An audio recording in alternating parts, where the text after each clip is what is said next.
Olá, queridos!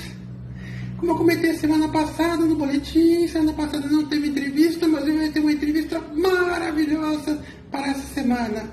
E olha, gente, foi. A minha convidada foi a antropóloga da Unicamp, Natália Corazza Padovani. Tá? Só para dar um flashzinho dela aqui, ó. Pesquisadora do Núcleo de Estudos de Gênero PAGU Unicamp e professora do Programa de Pós-Graduação em Ciências Sociais e Antropologia Social na Universidade Estadual de Campinas, antropóloga com doutorado pela Unicamp e estágio doutoral pela Universitat Rovira e Virgili de Tarragona, Catalunha. Desculpa, eu não sou muito boa aí com pronúncia, tá? Possui também pós-doutorado pela PAGU. Suas pesquisas em e sobre o sistema opcional tem enfoque para as relações de gênero. Gente, eu a convidei para fazer essa entrevista por causa desse livro dela, tá?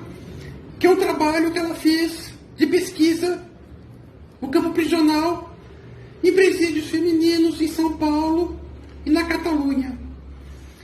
E as relações de afeto que ultrapassam até as paredes do presídio. Sensacional. Eu dividi em duas partes. Uma eu vou colocar essa semana, a outra eu vou deixar todo mundo curioso para a semana que vem, tá? São realmente maravilhosas. Agradeço muito a Natália por ter concedido essa entrevista. E segue aí a primeira parte para vocês assistirem, tá bom? O conteúdo é esse. É um conteúdo sobre questões prisionais, desde o trabalho que ela realizou, do trabalho que ela começou, até a gente conversar um pouco sobre a realidade atual que trata do Covid-19. Tá bom? Beijinho, queridos. Oi, Natália. Que prazer, que bom você ter aceitado o nosso convite. Fiquei muito contente em você topar esse bate-papo aqui com a gente. Oi, Persina. Bom, primeiro, muito obrigada pelo convite para estar aqui com você e dizer que é uma honra estar em frente à Persina. Então, Natália, a primeira coisa que eu queria perguntar para você é o seguinte. Nós somos, lógico, fruto de uma sociedade extremamente conservadora. Durante muito tempo e até hoje, a gente vê questões até hoje, o pessoal bate muito naquela tecla, né? Bandido bom e bandido morto. Ninguém pensa em trabalho de ressocialização. Quando alguém fala preso, presídio, primeira coisa, medo, horror, distância.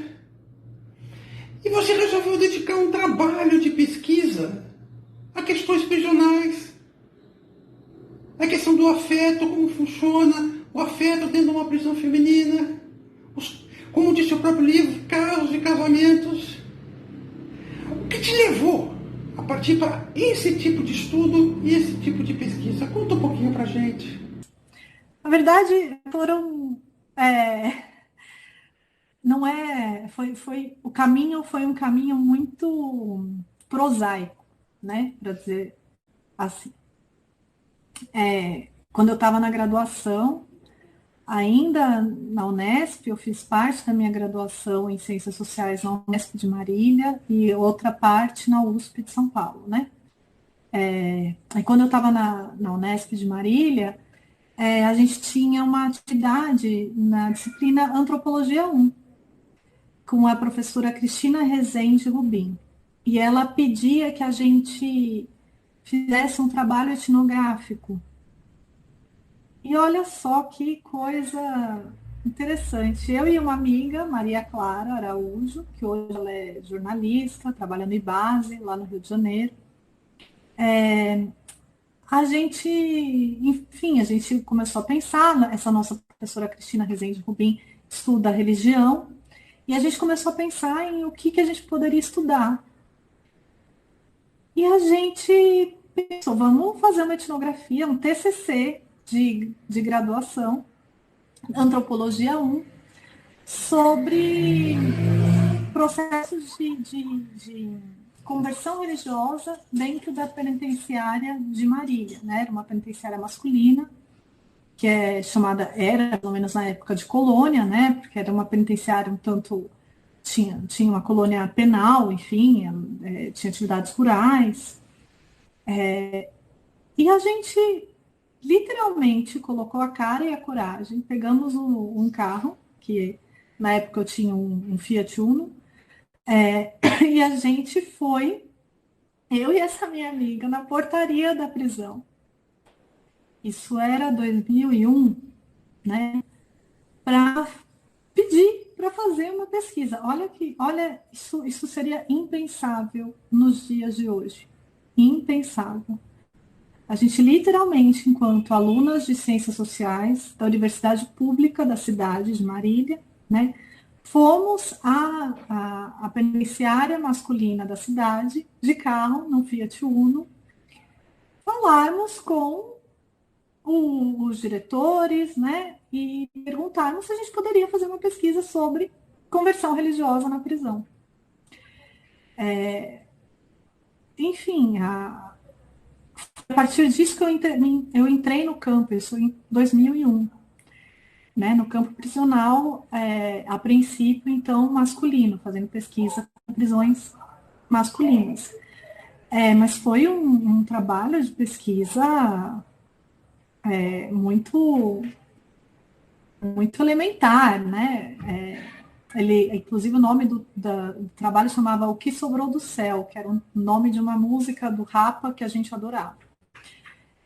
E também algo que é impensável hoje em dia, né, foi a forma como o diretor da prisão, o diretor de disciplina, de segurança e de ressocialização, né, são pessoas diferentes, nos receberam lá, né, e nos deram a chance de fazer pesquisa de uma maneira muito aberta, né, inclusive, enfim, algumas coisas que hoje eu penso como tinha uma base de prejuízos e preconceitos por parte da equipe administrativa, né, e de violações, inclusive, eles nos deram, assim, nos abriram os prontuários das pessoas que tinham o processo de conversão religiosa dentro da prisão. E o que nos chamou muita atenção naquele momento é o quanto que as pessoas que tinham os processos de conversão dentro das prisões eram pessoas que eram condenadas por crimes sexuais, né? Então eram pessoas que eram acusadas de terem cometido crimes sexuais, estupro, e eram coisas muito fortes, né?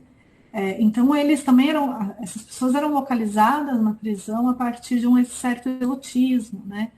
E o quanto que a conversão religiosa as reposicionava nas relações dentro da prisão, né? Mas foi uma experiência, pensando agora aqui, foi uma experiência muito significativa. A gente assistiu peças de teatro com as pessoas que estavam em situação de prisão na época, lá em Marília. A gente fez atividades com eles, assim, não atividades que nós promovíamos, mas que era parte da atividade do âmbito da Secretaria de Ressocialização, né, da prisão, e nós, enfim, nos foi aberto isso, e também nos foram abertos os documentos das prisões. Isso é impensável hoje em dia, né? Mas aí, então, a partir dessa primeira experiência, eu quis continuar estudando prisões. A princípio, eu pensava em prisões masculinas.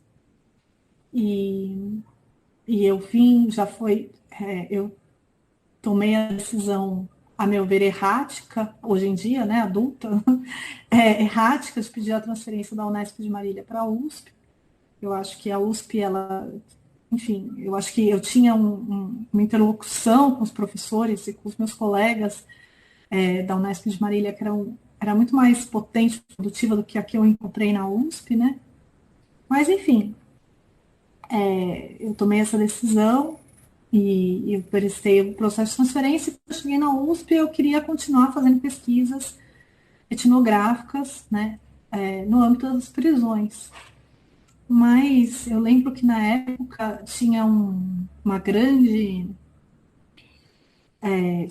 grande quadro canônico dos estudos prisionais, que, claro, né, se pautava e se respaldava nas prisões masculinas, voltava principalmente para as atividades de trabalho, para as oficinas de trabalho nas prisões. E eu tinha uma adoração, eu ainda tenho, eu brinco, é um pouco tá sempre ali, né? Pela sociologia do trabalho, pelos marxismos, né?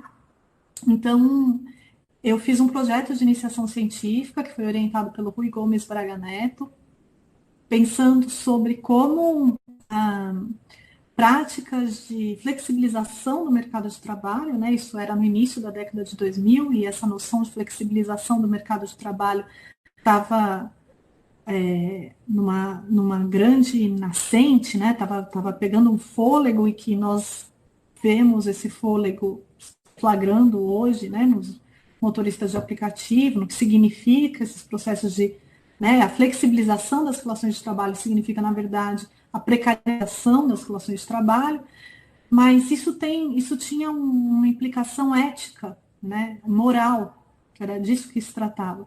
Porque se a gente pensa que as prisões, e aí eu fui compreendendo que ao menos as prisões masculinas, né, são produzidas ou são pensadas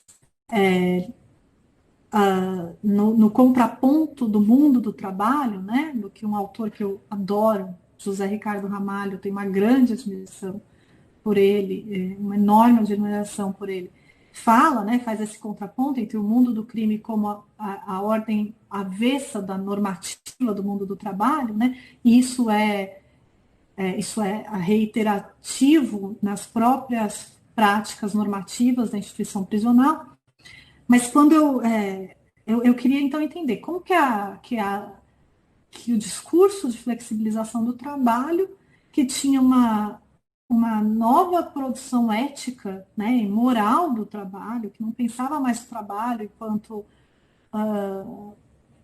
numa normativa moral fabril, fordista, como que isso se entrava na prisão, né? E tendo em vista que as oficinas de trabalho da prisão já são em si trabalhos precarizados, né? As pessoas, pela lei de execução penal, as pessoas que trabalham na prisão e trabalham muito, elas ganham menos que um salário mínimo, né? E não tem direitos trabalhistas nenhum. Ao contrário, as empresas que as empregam, inclusive, podem, enfim, abater impostos de renda, porque elas estão fazendo uma ação, né, socialmente responsável. Enfim, essa era a minha ideia, e eu queria estudar oficinas de trabalho e prisões masculinas, mas quando eu, com essa minha cara, fui pedir, né, para entrar nas prisões masculinas, completamente diferente do que aconteceu na penitenciária de Marília, eu e a minha amiga ali na portaria com o meu carrinho Uno, meu Fiat Uno, completamente diferente do que aconteceu. A resposta que eu tive foi que eu, uma menina, estudante da USP, né, tão pequenininha, e aí esse pequenininha, esses atributos de docilidade aí estão intimamente vinculados com eu ser branca, né? Como que tudo isso, como que eu poderia pensar em fazer uma pesquisa numa prisão masculina? Isso era impensável para a Secretaria de Administração Penal, para as funcionárias de uma autarquia, né, que tem no estado de São Paulo, que se chama FUNAP, que administra as atividades de trabalho dentro das prisões. Então, a proposta que elas me fizeram era que eu estudasse prisões femininas, né? Inclusive, no sentido de dizer assim, olha, as prisões femininas, isso exatamente assim, da maneira como eu estou falando agora, as prisões femininas são menos monstruosas, né? Exatamente isso. E, inclusive, elas me disseram o seguinte, até por serem menos monstruosas, são nas prisões femininas onde estão a maior oferta de porque as empresas temem entregar as suas ferramentas na mão dos homens presos. Então, os homens presos eram categorizados enquanto monstruosos, sujeitos monstruosos dos quais o Estado tinha que me proteger, né? E aí, por isso que foi essa normativa de Estado que me levou a ir para a penitenciária feminina. Mas a partir dessa resposta de Estado, comecei a pensar, bom, tem um negócio aqui muito forte, né? Porque tem um negócio de gênero, sexualidade, raça, né? Que está pautando a produção da instituição prisional, que é o que a Angela Davis, por exemplo, chama o mito do estuprador negro, né? Era disso que as falas das funcionárias estavam se tratando, né? Elas queriam me proteger uma mulher branca do estuprador negro, né? Então, aí já tinha uma questão que me chamou muita atenção. E quando eu cheguei nas oficinas de trabalho das prisões femininas, se falava muito de trabalho, porque se fala muito de trabalho, porque as mulheres sustentam suas famílias trabalhando dentro das prisões, né?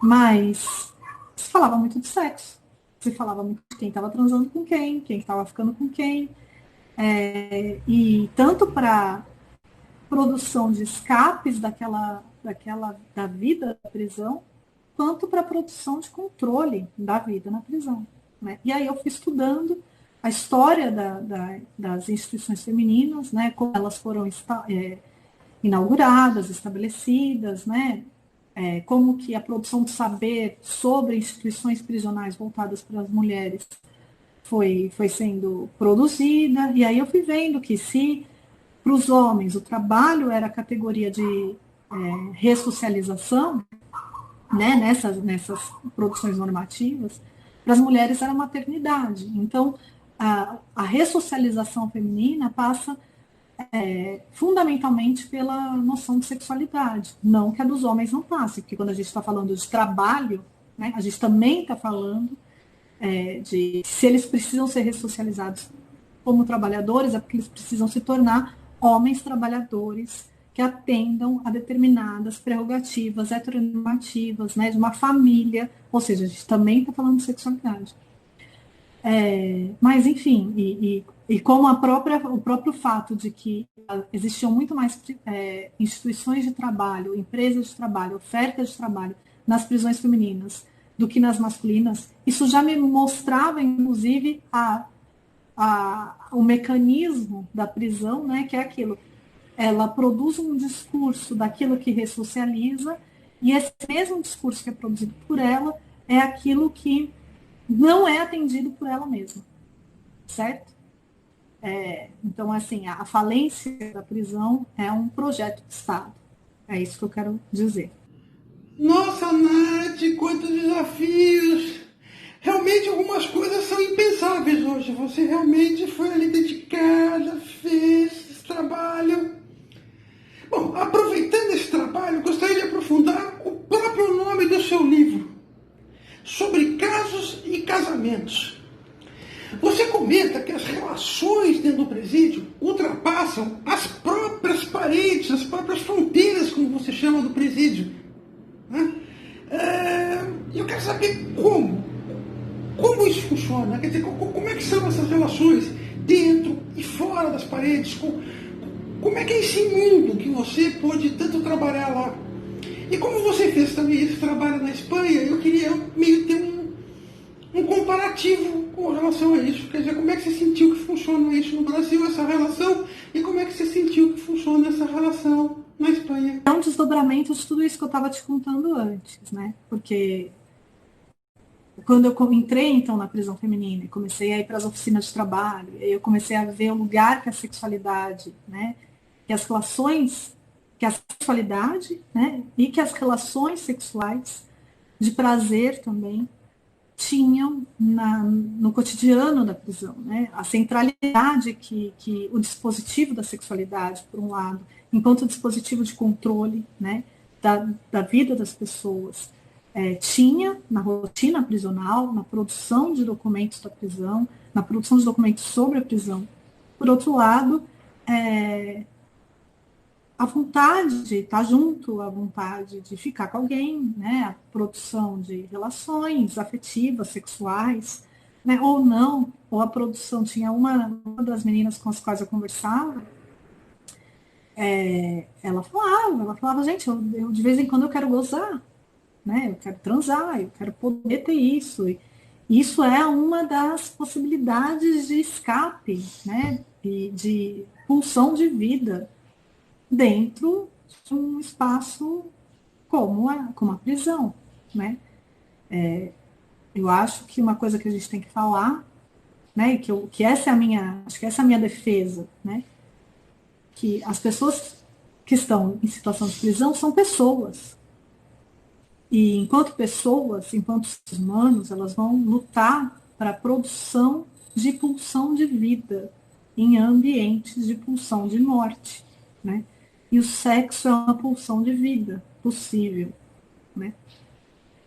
Enfim, então, e aí no mestrado, então eu fiz a história, né? Eu investiguei a história da mais antiga unidade prisional feminina a partir desses dois polos, né? Das discursividades de poder que passavam pelo que o Foucault chama de dispositivo da sexualidade e as resistências através da vivência de prazeres, né?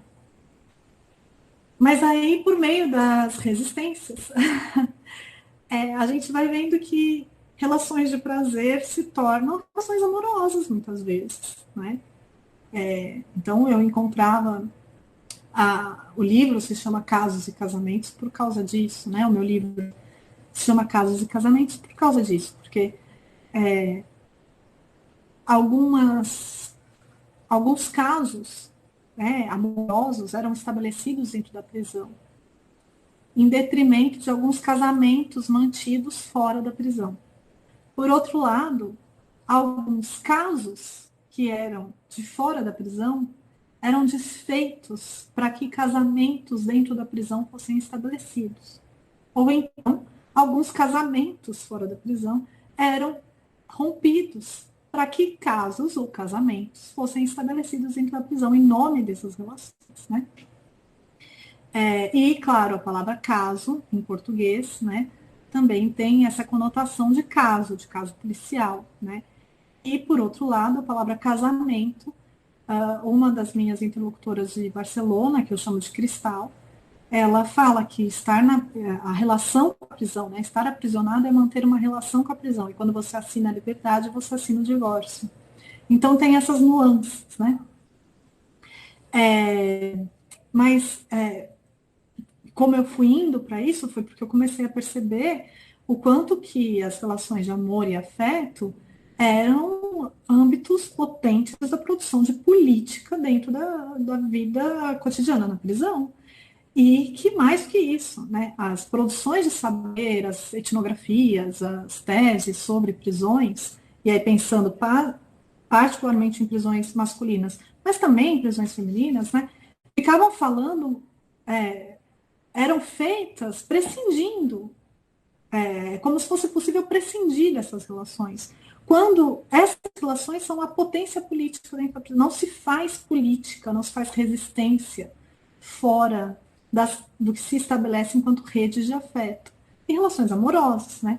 E aí ao longo do desenvolvimento da minha pesquisa, acho que para além de falar de relações amorosas, eu fui falando de redes de afeto, né? Das irmãs de caminhada, que são relações de afeto e amor, né? Que não são necessariamente sexuais, mas que são estabelecidas dentro da prisão, né? São irmãs de caminhada, que dividem a dura caminhada da pena, e que uma protege a outra, e que quando uma vai em liberdade, uma torce pela outra, né? Produção de afeto, de família, né? Enfim, e que não se faz resistência política como a gente não faz, né? Enquanto seres humanos, fora desses âmbitos da produção de redes de amor e afeto. Então eu quis, inclusive politicamente, mostrar a centralidade que o afeto e o amor têm dentro da prisão, né? Que tanto se fala sobre violência para falar de prisão, pouco se fala sobre as malhas produtivas, sabe?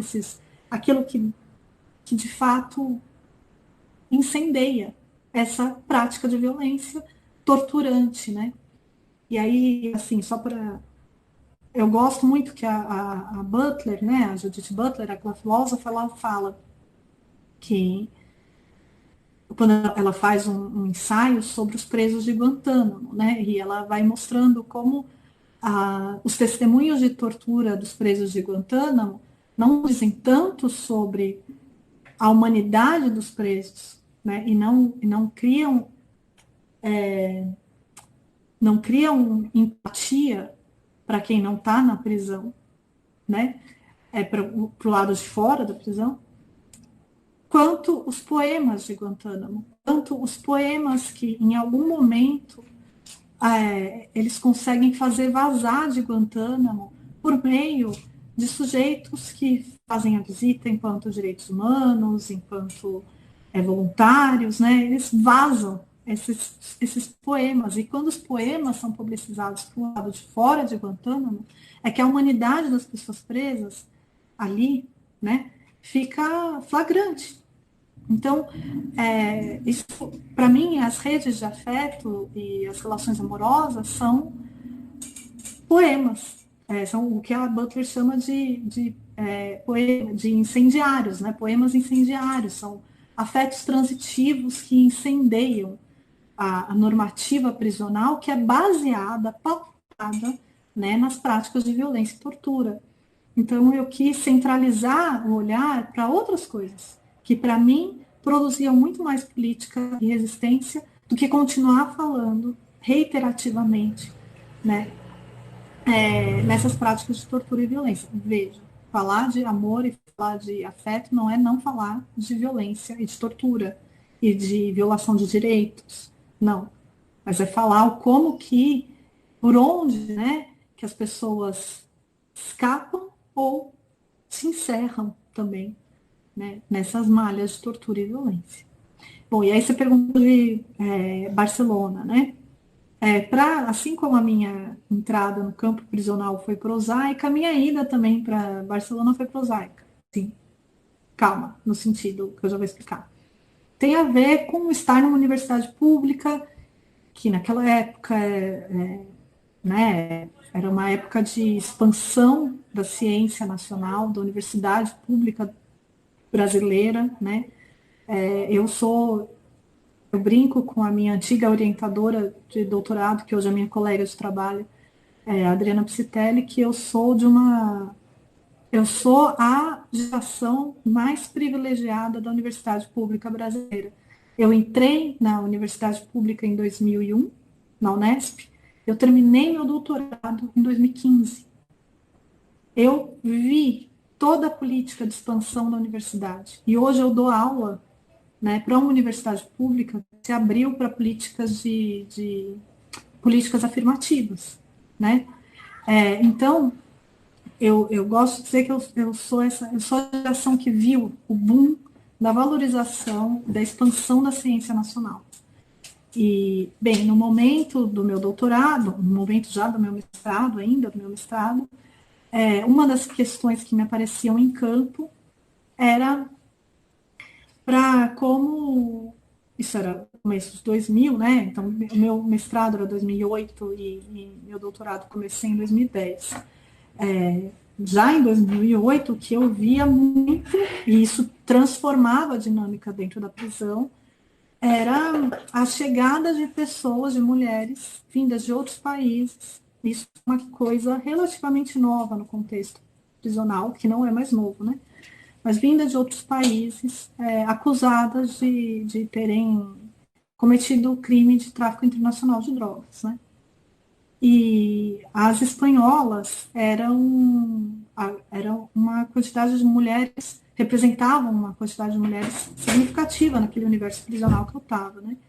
E brancas, vindas do norte global, por mais que dentro, quando eu fui para a Espanha, aí você começa a ver, né, que na Espanha elas são periféricas, né? Elas moram em bairros periféricos, em CDHU, em conjuntos habitacionais, enfim, e tem outra condição de vida, né? Mas, enfim, quando elas chegam na prisão, no Brasil, elas são espanholas brancas que vêm da Europa, né? E, e aí isso tem toda uma localização social, inclusive nas dinâmicas do mercado sexual afetivo, né? Fora da prisão e dentro da prisão também. Então, as espanholas, por várias razões, foram ganhando, as mulheres espanholas, né, foram ganhando um lugar de interlocução privilegiada nos meus trabalhos de pesquisa, né? Por mais que elas não fossem as únicas, né? Existia uma quantidade imensa de mulheres angolanas também chegando, né? Mas elas tinham outras questões. A questão principal das mulheres angolanas era uma resistência com relação ao estabelecimento de regras e de normativas que vinham do PCC e também dos homens do PCC, né? O PCC e as pessoas as mulheres estrangeiras presas tiveram por muito tempo conflitos violentos, né?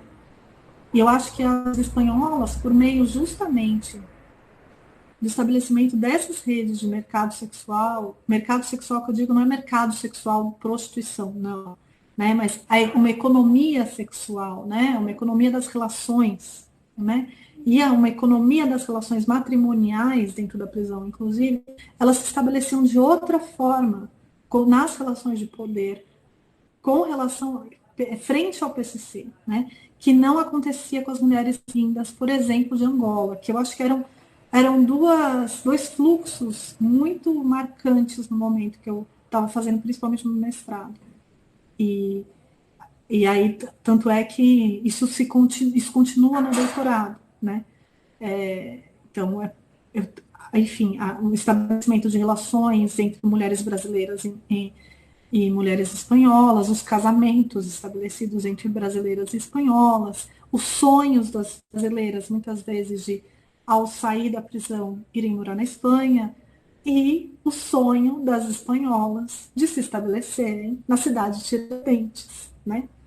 No Brasil, morando, ou seja, tudo aquilo que os estereótipos, né, de norte e sul global parecem não admitir, né? De repente existia uma moça espanhola que se apaixonou pela cidade de Tiradentes e que amava ir para o funk.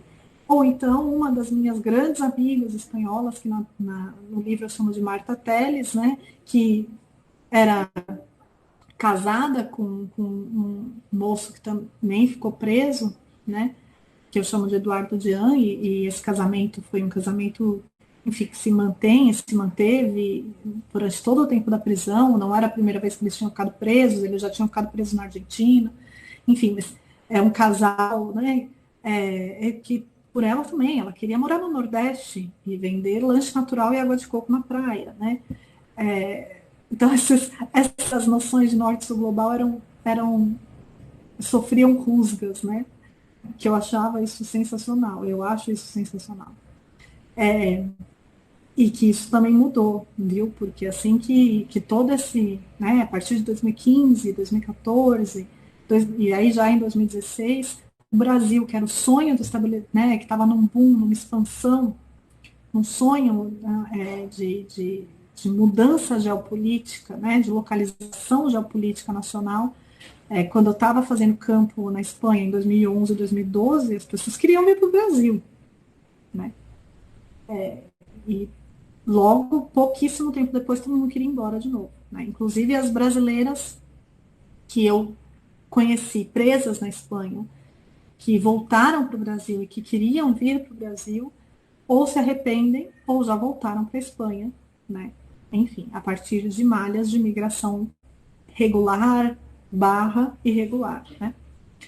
Mas, enfim, justamente por conta dessa localização que as espanholas tiveram no meu trabalho aqui no Brasil, etnográfico aqui no Brasil, foi que eu recebi um convite, né, na época, feito pela minha orientadora já de doutorado, a Adriana Psitelli, e que eles tinham o Núcleo de Estudos de Gênero Pagu, que é onde eu trabalho hoje, junto com o programa de pós-graduação em Ciências Sociais da Unicamp, que não era onde eu estava fazendo meu doutorado, eu estava fazendo meu doutorado no programa de pós-graduação em Antropologia, né? Mas o programa de pós-graduação em Ciências Sociais, junto com o Pagu, tinha estabelecido um convênio internacional com a Universidade Rovira e Virgili, né? Rovira e Virgili, de Tarragona, na Catalunha. E a proposta era que eu visse, então, o fluxo contrário, né? Se aqui eu estava vendo as espanholas presas aqui, que lá eu visse as brasileiras que estavam sendo presas, acusadas do que lá na Espanha é chamado de crimes contra a saúde pública.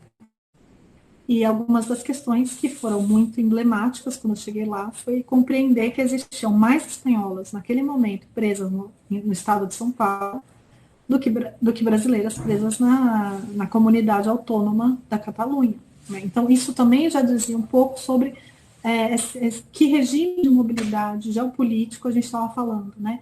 De relocalizações de sul e norte global daquele momento. Mas foi assim que eu fui para a Espanha, e aí quando eu fui para a Espanha, o campo faz uma explosão, né? Porque é diferente ser antropóloga, entre aspas, no seu lugar, e quando você atravessa as fronteiras, você começa a ver coisas muito diferentes. E eu acho que a prisão é uma grande fronteira, né? Essa é a questão. A prisão é um estado fronteiriço, né? Mas que eu acho que eu só consegui ver isso com essa materialidade indo para a Espanha, quando a fronteira se faz absolutamente contundente e inescapável, né? Quando eu me torno uma estrangeira de todas as formas. E aí ver o modo como a prisão para as mulheres brasileiras oriundas, né? Ou do garimpo de Roraima, ou da Brasilândia, na zona norte aqui de São Paulo, ou de Diadema, né? Ou, enfim, de Porto Seguro. Como a prisão na Europa, a prisão na Espanha, em Barcelona, havia significado para elas, em alguma medida, o que uma dessas mulheres me falava, né? Ganhar o mundão, né? Então a prisão também, de alguma forma, eu não estou dizendo que a prisão era boa, mas eu estou dizendo assim que elas atravessaram as fronteiras, né? Das periferias de São Paulo, periferias, ou então periferias rurais, inclusive do Brasil, de estados do Brasil, e que ao chegar numa prisão em Barcelona, elas significavam as suas trajetórias de vida, né? Seus planos familiares. Essa mesma que falava que ganhou o mundão por meio da prisão, ela dizia, bom, no Brasil eu só vivi para os meus filhos e para o meu marido, e aqui eu vivo para mim, né? E lá em Barcelona, né, porque Barcelona é uma comunidade autônoma e tem leis próprias, né? Então é diferente de falar que eu fiz campo na Catalunha e que eu fiz campo na Espanha, né? São leis diferentes, são formas distintas, inclusive as prisões de Madrid são outra coisa, né? Que eu não posso falar sobre elas. Mas as prisões da Catalunha e a prisão de Barcelona são mistas, tem homens e mulheres.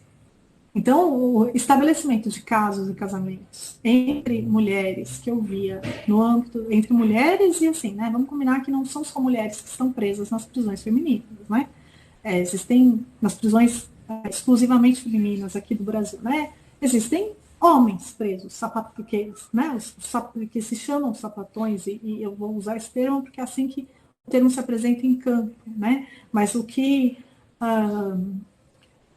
os movimentos sociais LGBT vindos de fora da prisão, mas que têm inclusive colonizado a linguagem de dentro da prisão, né? Passam a chamar de homens trans. Então a gente tem homens dentro das prisões femininas, né? Mas o que eu estou querendo dizer é que, tanto aqui no Brasil quanto lá na Espanha, quanto na Catalunha, mas o que eu estou querendo dizer é que em Barcelona as prisões são mistas nesse sentido normativo, heteronormativo, inclusive. enfim, essa é outra questão, porque a heteronormatividade pode estar na relação entre homens trans e mulheres, né? Mas, enfim, são mistas, são prisões masculinas e femininas e que têm atividades nas quais homens cis hétero, né, se encontram com mulheres cis hétero. O cinema, por exemplo, elas fazem dança enquanto eles estão fazendo ginástica, é uma coisa bastante normativa nesse sentido. Mas isso abria precedente para que as mulheres brasileiras casassem com homens catalães. Né? E casar com um homem catalão tem um significado de valorativo muito maior do que casar com um homem espanhol. Né? E isso abria, de fato, precedente para uma migração transnacional. Né? Enfim, então, estou dizendo tudo isso para dizer que isso foi uma grande explosão da forma como eu passei a ver as relações, não só na Espanha, porque quando eu voltei para cá, eu comecei a entender e ver, também ter outras percepções das relações que eram estabelecidas entre mulheres estrangeiras e mulheres brasileiras a partir da experiência prisional no Brasil. Né? E cabe dizer também que uma das coisas muito fortes no campo de Barcelona era também as redes de afeto e amizade estabelecidas entre elas, que isso significava fazer uma nova família. Né? Então, se uma tinha um filho, engravidava dentro da prisão em decorrência dessas relações, né? O filho a filha, né? É um pouco de todas. Então, esses laços que ultrapassam a prisão, né? E que fazem também da prisão uma experiência a ser capilarizada para a vida que se leva depois, né? Para o bem, veja bem, por causa dessas relações que eu estou falando, para o mal principalmente, né? Quem passa pela prisão nunca deixa a prisão necessariamente, né? A prisão se faz reiterativamente constante na vida das pessoas, né?